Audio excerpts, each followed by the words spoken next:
కాంతారా సినిమాతో pan India లెవెల్లో సంచలనం సృష్టించిన రిషబ్ శెట్టి ఇప్పుడు మరోసారి హాట్ టాపిక్ గా మారారు.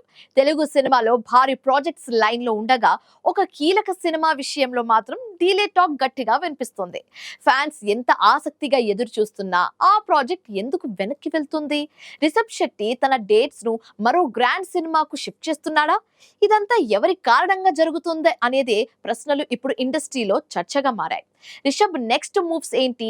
ఆ బిగ్ ప్రాజెక్ట్ భవితవ్యం ఏంటి? Let's have a look. Kantara సినిమాతో రిషబ్ శెట్టి ఒక్కసారిగా పాన్ ఇండియా స్టార్ గా మారిపోయాడు. యాక్టింగ్ మాత్రమే కాదు, డైరెక్షన్ కూడా చేస్తూ ఇలాంటి ఇంపాక్ట్ చూపించడం అనేది అంత ఈజీ కాదు. కానీ రిషబ్ శెట్టి అది చేసి చూపించాడు. కాంతారా పార్ట్ 1, పార్ట్ 2తో నేషనల్ వైడ్ క్రేజ్ తెచ్చుకున్న రిషబ్ ఇప్పుడు ఫుల్ బిజీగా మారిపోయాడు. తెలుగులోనూ అతనితో భారీ ప్రాజెక్ట్స్ లైన్ లో ఉన్నాయి. ఇప్పటికే ప్రశాంత్ వర్మ యూనివర్స్ లో హనుమాన్ సీక్వెల్ జై హనుమాన్ అనౌన్స్ అయింది. దానితో పాటు సితారా ఎంటర్టైన్మెంట్స్ బ్యానర్ లో మరో పెద్ద సినిమా కూడా రిషబ్ సైన్ చేసినట్లు టాక్. దీంతో టాలీవుడ్ లో కూడా అతనిపై భారీ అంచనాలు ఏర్పడ్డాయి. ఇక మరోవైపు రిషబ్ శెట్టి ఒక డిఫరెంట్ ప్రాజెక్టుపై ఫోకస్ పెట్టినట్టు తెలుస్తోంది. ఛత్రపతి శివాజీ జీవిత కథతో ఒక గ్రాండ్ మూవీని ప్లాన్ చేస్తున్నారట.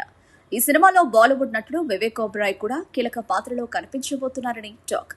అసలైతే కాంతారా చాప్టర్ 1 తర్వాత రిషబ్ వెంటనే జై హనుమాన్ చేయాల్సి ఉంది. కానీ దర్శకుడు ప్రశాంత్ వర్మ వైపు నుంచి ఆలస్యం జరుగుతుండటంతో రిషబ్ శెట్టి ముందుగా శివాజీ సినిమాను మొదలుపెట్టే ఆలోచనలో ఉన్నారని వినిపిస్తోంది. అలా జరిగితే జై హనుమాన్ ప్రాజెక్టు మరింత వెనక్కి వెళ్లే ఛాన్స్ ఉందని సినీ వర్గాలంటున్నాయి. హనుమాన్ సినిమా చివరిలోనే జై హనుమాన్ ను గ్రాండ్ గా అనౌన్స్ చేసి 2025 రిలీజ్ అని చెప్పారు మేకర్స్. కానీ ఆ తర్వాత పరిస్థితులు మారిపోయాయి.